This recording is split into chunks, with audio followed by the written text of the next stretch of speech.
The Signal Oil Program, The Whistler.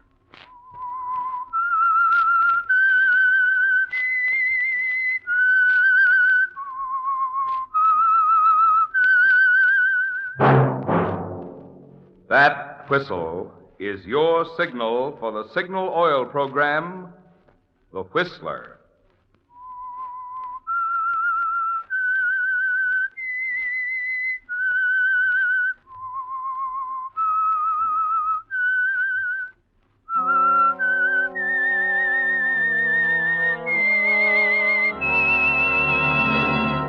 I am the Whistler, and I know many things, for I walk by night. I know many strange tales hidden in the hearts of men and women who have stepped into the shadows. Yes, I know the nameless terrors of which they dare not speak. Yes, friends, it's time for the Signal Oil Program, The Whistler, rated tops in popularity for a longer period of time than any other West Coast program in radio history. And Signal gasoline is tops, too, tops in quality. It takes extra quality, you know, to give you extra mileage. And Signal is the famous Go Farther gasoline. So look for the Signal Circle sign in yellow and black that identifies friendly dealer-owned Signal stations from Canada to Mexico. And now the Whistler's strange story. The first year.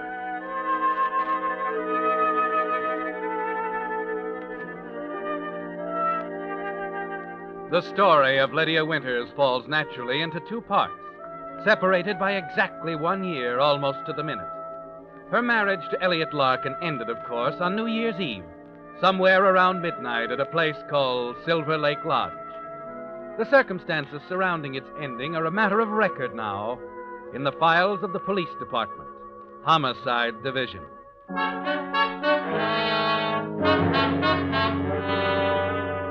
The beginning is another story, a personal one. Just a year before, early on New Year's morning, Lydia Winters had stood at the door of her uncle's apartment with Elliot, listening to the whistles ushering in the new year. Darling. Huh? Listen. It's official now, a brand new year. Brand new life.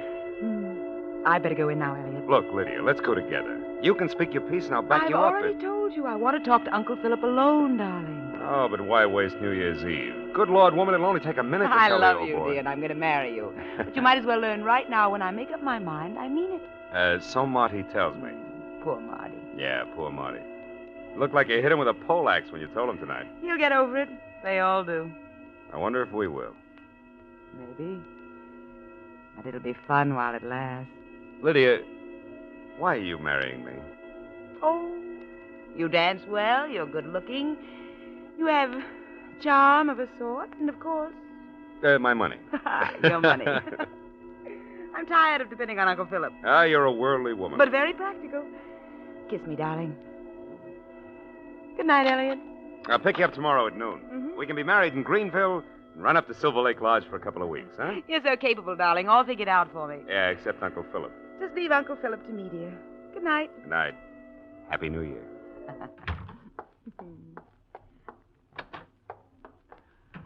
Well, Uncle Philip. Oh, it's you. You old darling, waiting up for me? There's a very good reason, Lydia. I want to talk to you. Seriously, for once. Oh, and I know just what it's about. You don't approve of Elliot, do you, dear? You think he's a fortune hunter, irresponsible, unworthy of me. And I'm so hard and thoughtless and gullible. You through? Yes. Good. Then please understand this.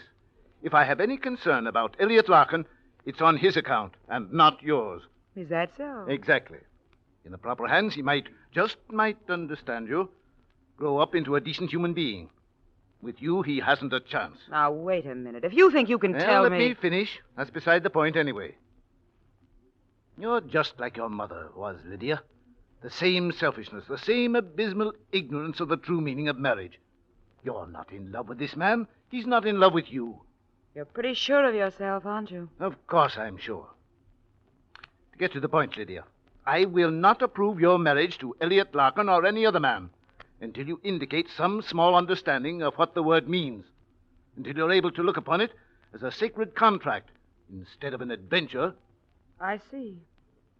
Now, I'd be grateful if you'd step off the soapbox while I tell you something. I don't care what you think. Listen to me, Lydia. I'm through listening to you. I'm of age, Uncle Philip. Tomorrow afternoon, I'm marrying Elliot, whether you approve or not. I don't care about you or your money or anything else. It's my life, and I intend to live it as I please. I'm leaving at noon tomorrow, Uncle Philip, and there's nothing you can do about it. Nothing I can do about it, eh? Yeah.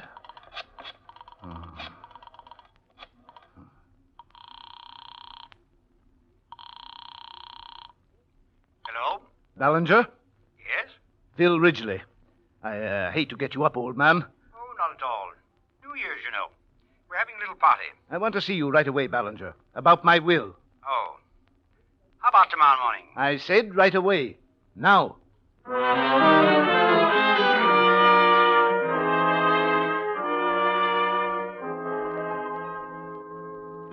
Good Lord, Phil. You can't do a thing like this now. Why not? Why, it's vicious. If there was any chance for success of Lydia's marriage, it's destroyed by this thing. You can't play with people's lives as if they were puppets. It's my money, Ballinger. I can do with it what I please. Now get this again. The new will is to provide that if Lydia and Elliot Larkin live together as man and wife under the same roof for a period of 10 years, they are to receive the principal legacy of $500,000 jointly, or half to each other as they may choose. That failing, it goes to the Children's Relief Fund. Got that? That's clear enough. Now, if at any time during those 10 years either one of them die by any means, the entire sum is payable to the survivor immediately. Now, look here, Philip. I realize I'm in no position to question your moral code, but this thing is fiendish. Why, it'll set them at each other's throats. Perhaps it will, Ballinger. Perhaps it will. It's a sort of a test, you know. If I'm right, if the marriage means nothing to either of them, it will destroy them. On the other hand, if I'm wrong, it will be a real reward. Yes, but don't you see? It's not a will, Philip. It's a weapon. Maybe. I know I won't live to see it work out. But you'll see it, Ballinger. You're to acquaint them with the provisions the moment I die. There's a comfortable retainer in there for you to see it's followed to the letter. You know, I envy you, Ballinger. It should prove very interesting.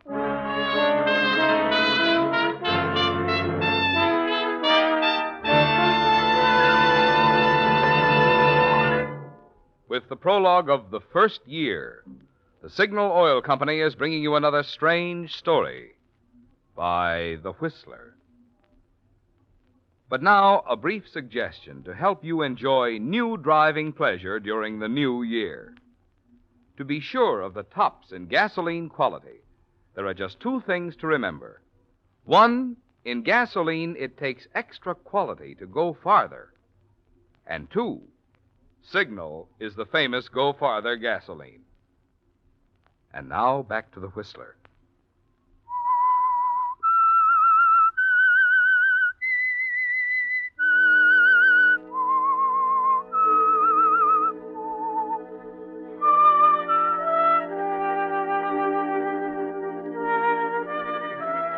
Yes, Lydia, it began on a New Year's Eve at a party with Elliot Larkin, when suddenly, impetuously, you decided that here was the answer to Uncle Philip's tyranny, an avenue to freedom.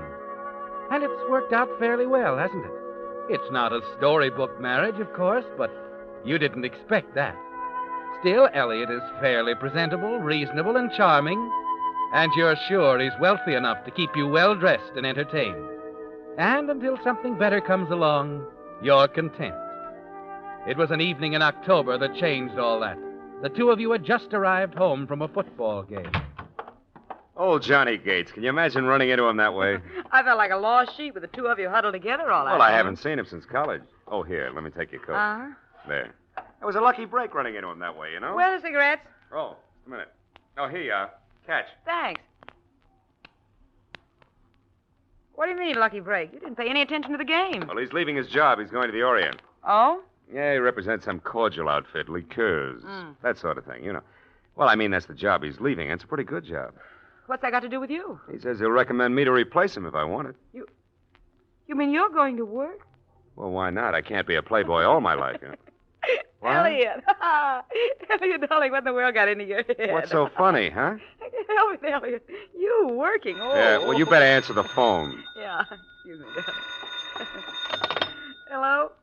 Mrs. Larkin? Yes? This is Mr. Ballinger, your uncle's lawyer. I'm not at home to my uncle, Mr. Ballinger. You can tell him Just a minute, Mrs. Larkin. I'm calling to tell you that your uncle passed away this afternoon. I see. It's my duty as his executor to read to you the terms of his will. Who is it, honey? Just a minute, please. Uncle Philip's dead. Something about the will. Oh, let me talk to him. I'll handle it. Mr. Ballinger, perhaps you don't quite understand my relationship with Uncle Philip. Wait a minute. Elliot. Give me that phone What now. do you think you're doing? It's time I knock some sense into your head, Angel. You may as well know it now. We're broke. Well, what? Oh, as close to it as you can get without selling the furniture. That's why I took Johnny up on the job. Hello? You had money. A lot of it, you said. Never mind that now. You just tell Mr. Ballinger we'll be glad to talk to him. You hear? Go on, take the phone. Hello? Hello, Mr. Ballinger. Yes? We'll be over right away. How'd it taste, dear? What? Humble pie. I'm not in the mood for that sort of thing, Elliot. Why didn't you tell me you were broke? You didn't ask. You just went along with what everyone believed about the Larkin You fortune. think that was fair to me? Well, it works two ways, Angel. After all, I was under the impression your Uncle Philip's worldly goods were practically in your pocket. I see. Well, I guess I'd better make this clear, Elliot. I don't love you. I never did. Oh, now take it easy. And bright and early tomorrow morning, I'm leaving this house and I'm not coming back. Really? Well, I'm going to miss you terribly. Where are you going? Does it matter very much? No, not really. Tomorrow's up to you, Lydia. Tonight, on the other hand... I'll see Mr. Ballinger alone. We're going together, darling. Somehow I'm just a little curious about your uncle's will.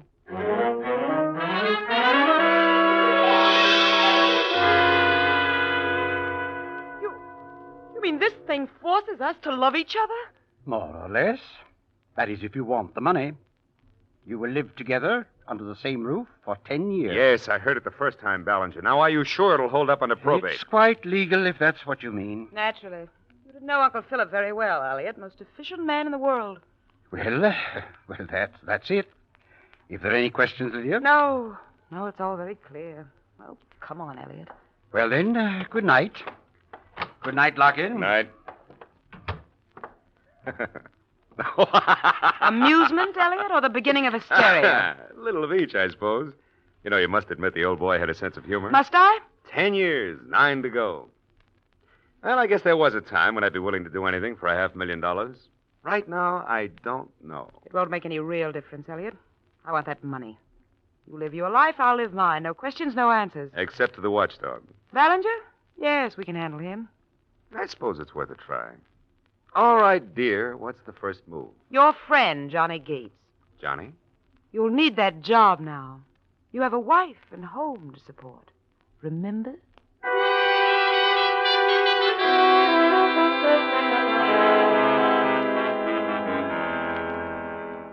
At that moment, you're forced to admit something to yourself, aren't you, Lydia? That Uncle Philip was right. That your marriage to Elliot Larkin is a farce, a hollow, mocking thing that was never meant to be. And there's something else, Lydia. The strange will. As the weeks pass, you know it for what it really is. An instrument of torture. A weapon striking back at you from the grave. Yes, Uncle Philip might as well be alive and laughing at you, telling you that you can't win.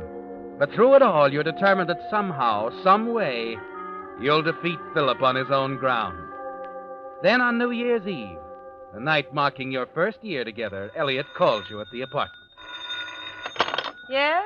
Lydia, I thought you might be interested. I've got that job. Johnny's? Yeah, he's giving it up, leaving right away. Oh, nice. Tonight I can drink champagne that's paid for. Oh, about that. I won't be able to make dinner until later. I'm helping Johnny celebrate. Oh, don't worry about that. I meant to tell you we can skip the dinner plans. I'm meeting Marty Bell at the Zebra Club. Marty Bell, huh? Well, true love never dies. Good old Marty. Don't tell me you object, darling. I'll see you tomorrow, Elliot. You'll see me tonight. If you insist on going there with Bell, I'll come down to the Zebra Club. And what? Don't play the jealous husband, Elliot. That's really overdoing it. Goodbye. Lydia!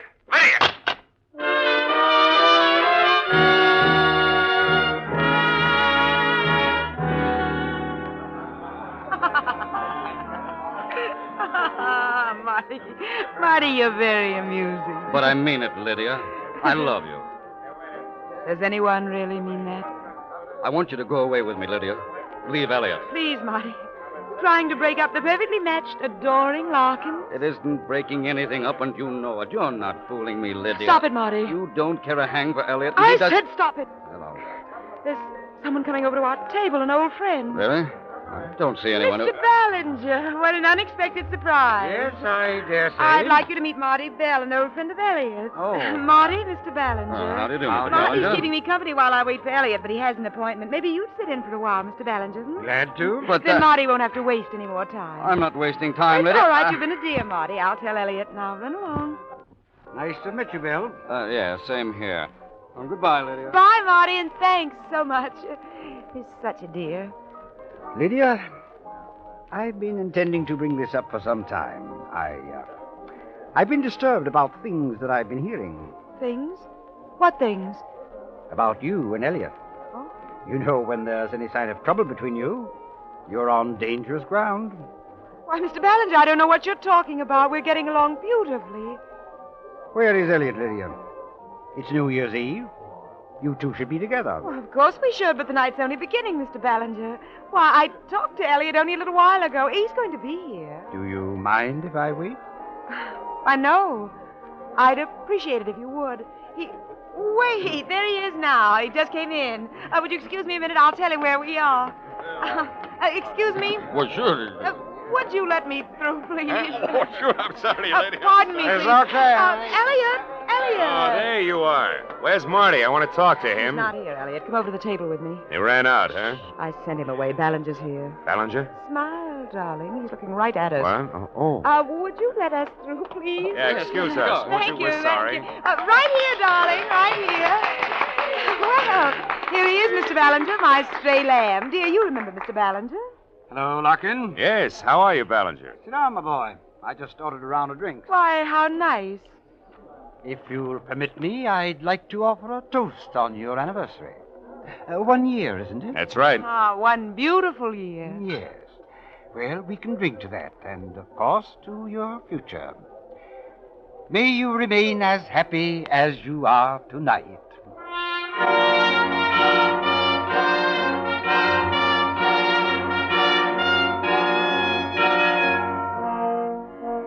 Right now, Lydia, as you lift your glass and touch it to the others, listen to Ballinger's hollow toast.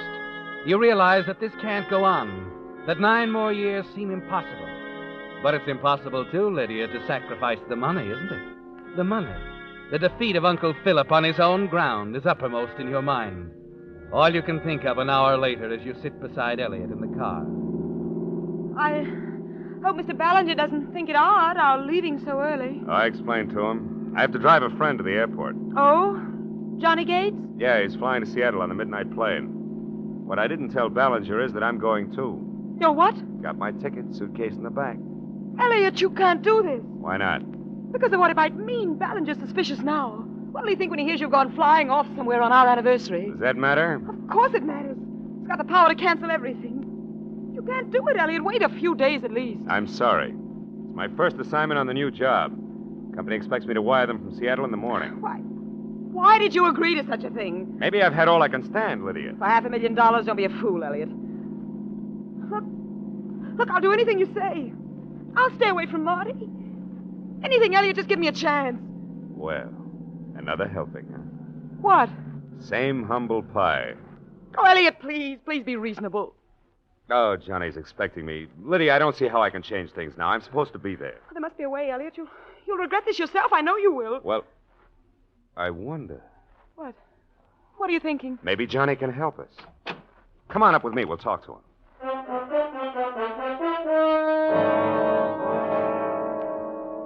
Maybe I'm a little dumb tonight, Elliot. Give me another rundown on that, will you? Well, now, look, Johnny, it's simple. I'd just like an extra day here, that's all. You're flying north anyway. Couldn't you send that wire for me? To cover you with the company. That's right. Now, you see, that way Lydia and I can be together on our anniversary, and I'll be up there in a day or two. Well, I don't suppose there'll be much doing over the holiday anyway. Oh, not a thing. It's just that I don't want to beg off on my first assignment. No, that wouldn't be so good. Okay, pal, I'll handle it for Oh, you. swell. Johnny, I appreciate this, too. Forget it. Elliot's done plenty for me. Oh, Johnny, there's one more thing. I don't like the idea of turning in my plane ticket. You know, just in case the company should check. Oh, I don't think they Well, will. I'd rather not take a chance. Now, look, if it doesn't matter to you, you're leaving the company anyway, couldn't you turn yours back and go in my place all the way through? Well, if you'll feel safer. Well, Johnny, about I it. really would. Okay, let's have it.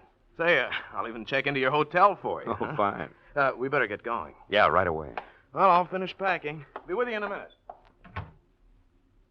Satisfied, Lydia? Perfectly.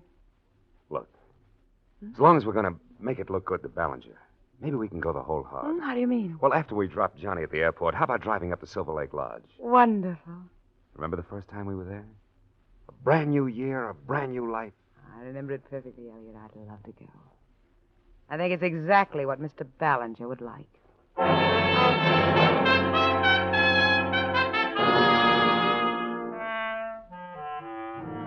Well, Lydia, for the moment you've won. But the worry of the future is on your mind, driving down to the airport and watching Johnny Gates off on Flight 27.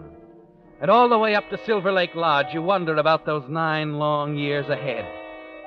It isn't going to be easy, Lydia, but somehow you're determined to make Elliot continue to see it your way. A few miles below the lodge, you ask him to stop at a roadside store. Sounds like they're having quite a time down in New Orleans. Yeah? I just want to get some cigarettes, Elliot. I'll be right back. Take your time.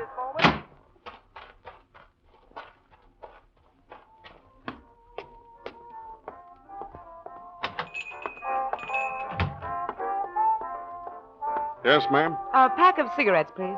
Take your pick. Oh, these'll do. Here you are. Yeah, thanks. A brief announcement, then back to the New Year's round-the-town celebration. Flight 27 of Peerless Airlines, northbound for Seattle, crashed and burned in an unexplained accident 1 hour ago. All on board were killed. That news comes suddenly, doesn't it, Lydia? The answer to everything. To Elliot, the money, everything. Yes, Lydia, Elliot was on that plane, even if it was in name only.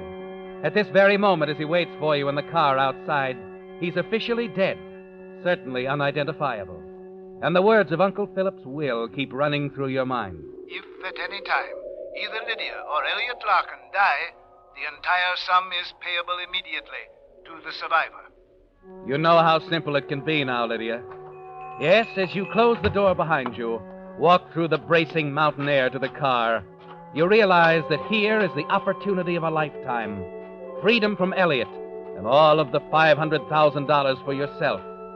And looking at Elliot relaxed, waiting for you, you know you're going to kill him tonight. Sorry to keep you waiting. Oh, it's all right. Just as I went into the store, there was some sort of news flash on the radio. You hear it? News flash? No, some other station, probably. Yes, I suppose so. Hey, I was enjoying that. New Year's Eve in New Orleans. Please, I'd like it quiet. We'll be up at the cabin in a few minutes. Right now, I want to think.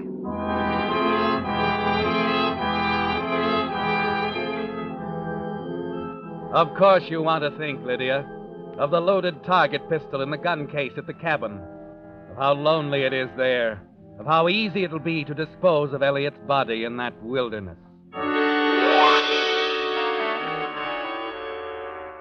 Less than an hour later, you're at the cabin, ready to put your plan in operation. The pistol is just beneath your hand, stuck between the sofa cushions as you sit before the fire Elliot has built for the occasion. You steady your nerves and... Elliot, Just a minute, dear. I'm fixing the drink. hurry it up, will you? You're tense now, bracing yourself. You'll wait until he's moved around and is standing right in front of you, holding the drinks on the tray. That way it can't go wrong.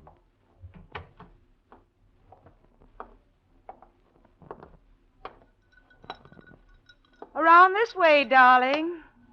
Right near the fire.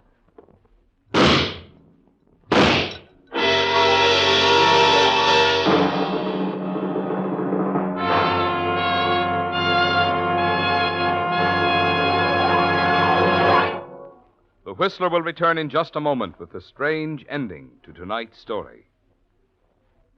Meantime, for Signal Oil Company and the almost 2,000 Signal dealers throughout the states of California, Oregon, Washington, Idaho, Nevada, and Arizona, I want to wish you a very happy 1948. May your new year be filled with peace, prosperity, and the good health with which to enjoy these blessings. And now back to the Whistler.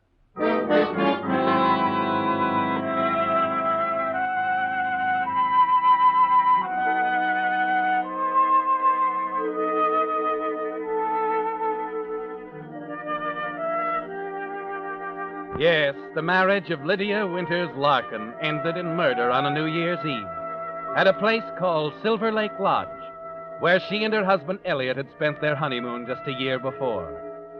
There's a complete record now in the files of the Homicide Division, a record of a detective's curiosity over the crash of a northbound airplane and the supposed death of a passenger named Elliot Larkin, of an investigation that led to a quick arrest and a complete confession. At police headquarters, Mr. Ballinger, the attorney, was remarkably philosophical as the lieutenant read the whole amazing story from a hurriedly prepared transcript of the confession. I can't say that I'm surprised, Lieutenant. I was afraid from the beginning that Philip's will would lead to something like that. Yes, the will, of course, gives us a solid motive. Although we already figured we'd find something like that. Oh, there's one more paragraph to the confession. You want to hear it? Yes, read on, please. Well, it goes on to say, once I knew that Johnny Gates was on that northbound plane traveling as Elliot Larkin, the way seemed perfectly clear. As soon as we got to the cabin, I got hold of a gun and waited for my opportunity. The first chance I had, I pulled the trigger twice without any warning, and it was all over. And then there's the signature, of course. The only thing I don't understand, Lieutenant, is how you were able to make the arrest so quickly. A good hunch on the part of one of the boys. You see, when he found out that Larkin was due up in Seattle on that new job, he flew up there as a matter of routine. Well, after that, of course, the arrest was over. Oh, they're bringing in the prisoner now. Do you want to... Yes, I'll stay. All right, Sergeant. In here. I don't know how you ever expect to get by with this, Larkin. Does that matter now? With Johnny Gates traveling in my name, I thought I had a perfect alibi. So I killed him. And until our man walked in on you in Seattle, you still didn't know that your alibi had blown up in that plane. Yeah. Funny thing, too. That night in the car, Lydia asked me if I'd heard a news flash. It must have been about that plane. I wonder why she didn't tell me.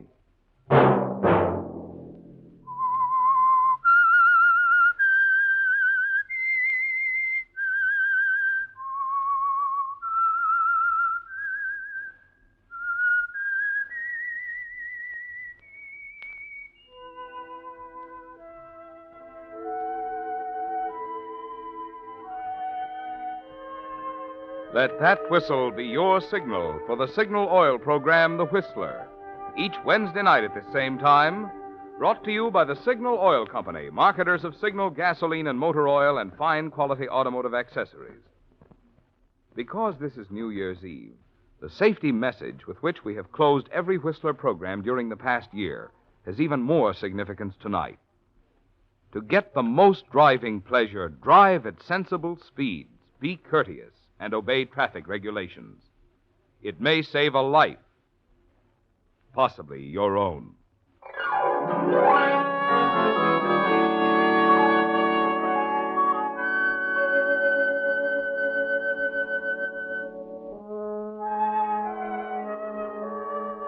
Featured in tonight's story were Betty Lou Gerson and Gerald Moore. The Whistler was produced by George W. Allen with story by Joel Malone and Harold Swanton and music by Wilbur Hatch, and was transmitted to our troops overseas by the Armed Forces Radio Service. Next Wednesday, for a full hour of mystery over most of these stations, tune in a half hour earlier. Enjoy The Saint as well as The Whistler. This is Marvin Miller speaking. This is CBS, the Columbia Broadcasting System.